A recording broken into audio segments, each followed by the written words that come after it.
Salut à tous, aujourd'hui on va parler de ces deux systèmes audio que j'ai ici, les DJI Mic, c'est probablement l'un des meilleurs systèmes audio sur le marché en termes de micro sans fil. Je les ai achetés il y a quelques mois et puis c'est vrai que maintenant je les utilise vraiment tout le temps. Voilà, donc pour 330 euros, tu auras probablement ce qui se fait de mieux aujourd'hui en termes de polyvalence, de fiabilité, de qualité de fabrication, etc. Tout le monde ne peut pas se permettre de mettre cette somme-là en sachant qu'il faudra ajouter entre 100 à 300 euros en fonction du système son que tu vas brancher sur les émetteurs. C'est pour cela que j'ai une alternative, les G2 Pro de chez Synco. J'espère que je prononce bien le nom de la marque. En tout cas, c'est une marque que j'avais déjà entendu parler, mais j'avais jamais pu essayer leur modèle. Donc c'est justement l'occasion. Alors je te le dis tout de suite comme ça d'entrée de jeu. Les G2 Pro, ils sont moins perfectionnés que des Rode Wireless Go 2 ou des DJI Mic, mais, et il y a un gros mais, ce kit là, il coûte 190 euros en sachant qu'on va avoir deux capsules micro qui sont inclus dans le kit et la boîte de recharge qui est aujourd'hui un standard. Donc c'est vrai que ça fait réfléchir parce qu'il y a une vraie grosse différence de prix. C'est pratiquement 2 fois moins cher. Et c'est justement le but de cette vidéo. Je vais te présenter le système, de quoi il est capable, et puis est-ce que ça vaut le coup par rapport à des Rode Wireless Go 2, des Holy Land ou encore les DJI Mic qui m'enregistrent actuellement. Le système G2 Pro, il est composé de 2 transmetteurs pour un seul et même récepteur. Ce qui veut dire que tu vas pouvoir avoir 2 intervenants sur une même scène pour un seul et même récepteur placé sur ta caméra. Ça aujourd'hui, ça devient un classique. Alors c'est fourni comme ça dans une boîte rigide en nylon, donc ça c'est plutôt cool puisque tu vas pouvoir aussi stocker tous les accessoires, mais ça va surtout servir de boîte de recharge comme des AirPods. C'est en train de devenir un standard pour ce genre de système. Donc c'est assez original d'avoir ça dans une boîte en nylon puisque normalement c'est des boîtiers. Moi j'ai quand même une préférence pour les boîtiers puisque je trouve que ça fait plus qualitatif sur le long terme. Mais l'avantage c'est que tu peux mettre tous les accessoires. Ça fonctionne bien, tu vas avoir des indicateurs de charge pour la batterie interne du boîtier. Et puis après en termes d'autonomie pour un seul et même émetteur, ils annoncent 8 heures. Je pense pas qu'on va tenir jusqu'à 8 heures, j'ai pas fait des tests poussés, mais je pense que c'est plus entre 5 et 6. Puis d'après les tests que j'ai regardés, effectivement, on est sur ces eaux-là. Alors un des trucs que l'on n'a pas et qui est un petit peu dommage sur ce système, c'est que sur les DJI Mic ou les Holy Land, etc., quand on va ouvrir le boîtier, bah, ça va s'allumer comme des AirPods, donc bam, tu sors et c'est prêt à l'utilisation. Là ici c'est différent, en fait ça ne s'allume pas directement quand tu l'ouvres ou quand tu enlèves le système. En fait tu vas devoir le remettre dans la boîte, voilà, ça va s'allumer, ça va se mettre en charge et puis après le ressortir, ou sinon tu appuies sur le bouton on. Voilà, c'est un peu moins rapide, c'est vrai que en termes d'expérience d'utilisation, c'est un peu mieux d'avoir un boîtier. En ce qui concerne les émetteurs-récepteurs, ils sont un peu gros. Enfin, ça fait la même taille que des Rode Wireless Go 2. Mais par contre, c'est le premier système que j'ai qui est aussi gros. C'est-à-dire que moi, j'ai eu les Holy Land de l'Arc 150, les Comica Vimo, les DJI Mic. Et c'est vrai que c'est quand même beaucoup plus petit. Mais ça reste très léger. C'est vrai que les DJI, pour le coup, ils sont très denses. Je pense même qu'ils sont plus lourds si ça se trouve. En termes de qualité de fabrication, pour les boîtiers, bah écoute, c'est très bon, voire même très bon. C'est pas au niveau des DJI, mais ça reste quand même excellent. Sur les boîtiers, on retrouve tout ce qu'il faut. Sur les transmetteurs, une capsule micro intégrée. Tu vas pouvoir aussi mettre une petite bonnette par-dessus. On a une entrée micro, donc ça pour moi aujourd'hui, c'est vraiment indispensable. Une prise USB-C pour pouvoir charger le module sans avoir besoin de le mettre dans la boîte. Ça pareil pour moi c'est indispensable. Un bouton mute on-off, un bouton pour gérer le gain et puis un bouton pour la réduction de bruit. On en parlera un petit peu après de cette fonctionnalité. Sur le récepteur on retrouve en plus une autre prise jack pour pouvoir monitorer le son avec un casque. On a d'ailleurs des écrans sur chacun des composants, que ce soit le transmetteur et le récepteur. Généralement, c'est seulement sur le récepteur. Donc, c'est à la fois un avantage et un inconvénient. On en parlera un petit peu après. En termes de mode avec le système, on retrouve un petit peu les classiques. Donc, tu peux soit faire du mono, soit du stéréo, ou sinon le safety channel. Alors ça, pareil, c'est un classique. Ça va enregistrer un canal qui est à -3 ou -6 dB. Je sais jamais. Enfin bref, tu as un canal qui est légèrement en dessous pour pouvoir sauver la piste si jamais ça sature. Pour ce qui est de la portée, ils annoncent 200 mètres. Bon, ça c'est une caractéristique où je m'en fous un petit peu puisqu'on n'ira jamais à 200 mètres. Enfin, en tout cas, dans mon utilisation, je suis jamais allé à plus de 20 mètres de la caméra. Je me suis baladé dans l'appartement, il n'y a eu aucun problème. Donc là-dessus, je pense qu'il n'y a pas de souci à se faire. Comme je te l'ai dit, on a également un mode réduction de bruit sur ce système.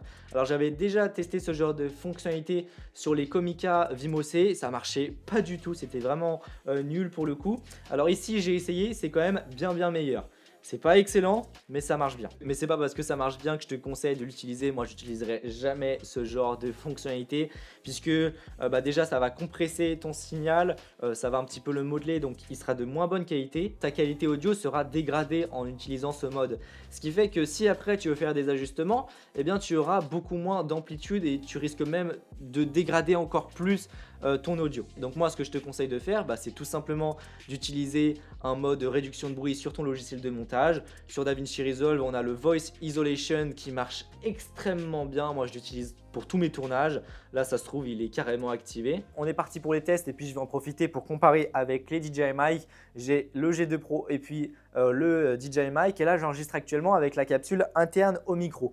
Ça te permet un petit peu de voir la différence de qualité audio.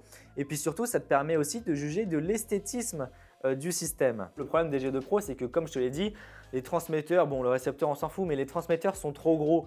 Ce qui fait que si ça doit apparaître à l'image, comme par exemple ici dans cette configuration, eh bien, c'est vraiment pas très pro. Ici, d'un côté, déjà les DJI Mic, je trouve que ça prend quand même de la place, mais ça reste très pro puisque ça reste quand même assez petit. Et puis, au niveau esthétique, je trouve ça vraiment cool. Alors que là, c'est clairement beaucoup trop gros, hein. Ça prend trop de place. Pour moi, ce système, il faudra principalement l'utiliser avec un micro-cravate de manière à ce que ça n'apparaisse pas à l'image. Surtout qu'on a un écran, tu vois, qui est juste là. Alors là, tu le vois peut-être pas. Ah, si, il est juste là.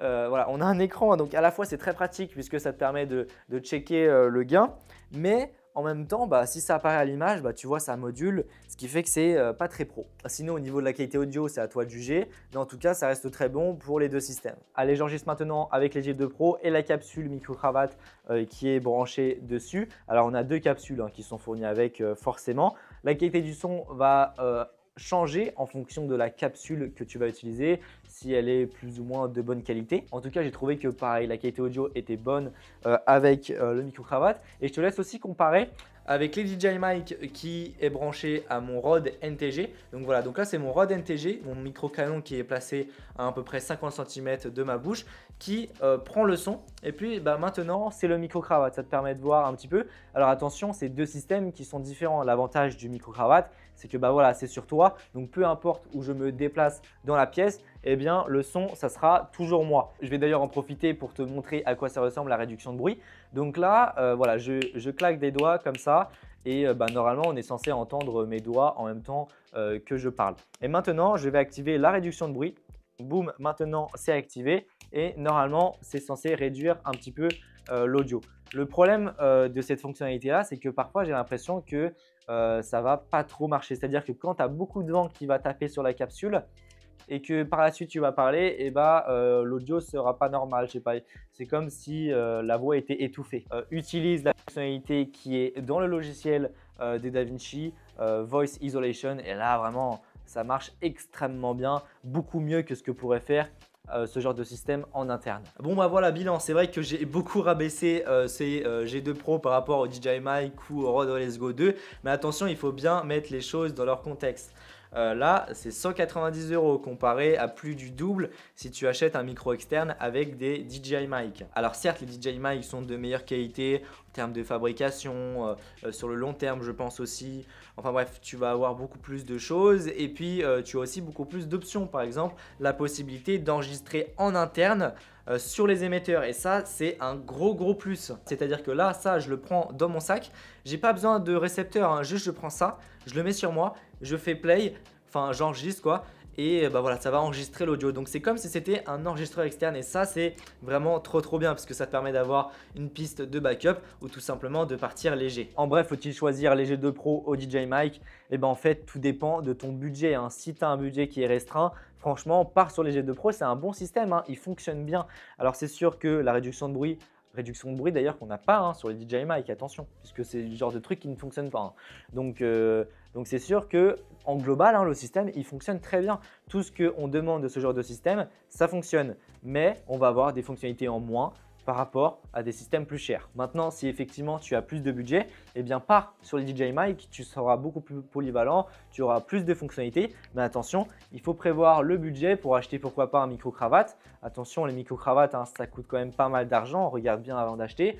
ou un micro canon comme je l'utilise là. Si tu as l'habitude aussi de filmer avec ton iPhone, eh bien les DJI Mic seront aussi beaucoup plus intéressants puisque on a directement un petit adaptateur, tu vois, comme ça Lightning ou USB-C qui se branche sur l'iPhone et puis là je viens glisser mon récepteur et ça fonctionne vraiment super bien puisqu'on n'a pas de fil, on a directement le récepteur qui se plug au téléphone. Donc ça c'est vraiment sympa. Alors après on a aussi la possibilité de le faire avec les G2 Pro, mais il faudra des adaptateurs. Alors ils nous fournissent un adaptateur jack, mais la plupart des téléphones d'aujourd'hui n'ont plus de jack, donc il faudra aussi l'adaptateur USB-C. Donc ça fait un câble en plus et puis après il faut fixer ça sur son téléphone, je ne sais pas comment.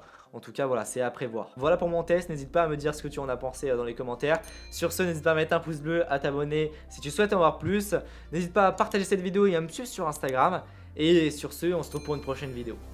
Allez, salut! Salut à tous! Aujourd'hui, on s'attaque à la prise en main de la FX30/FX3 puisqu'il s'agit du même boîtier des menus. Alors ici j'ai la FX30, mais pour la FX3 en gros ça sera la même chose. On va voir la prise en main d'un point de vue des menus, du boîtier en lui-même, configuration des boutons et tout ça. On va également jeter un coup d'œil à tout ce qui est connectivité.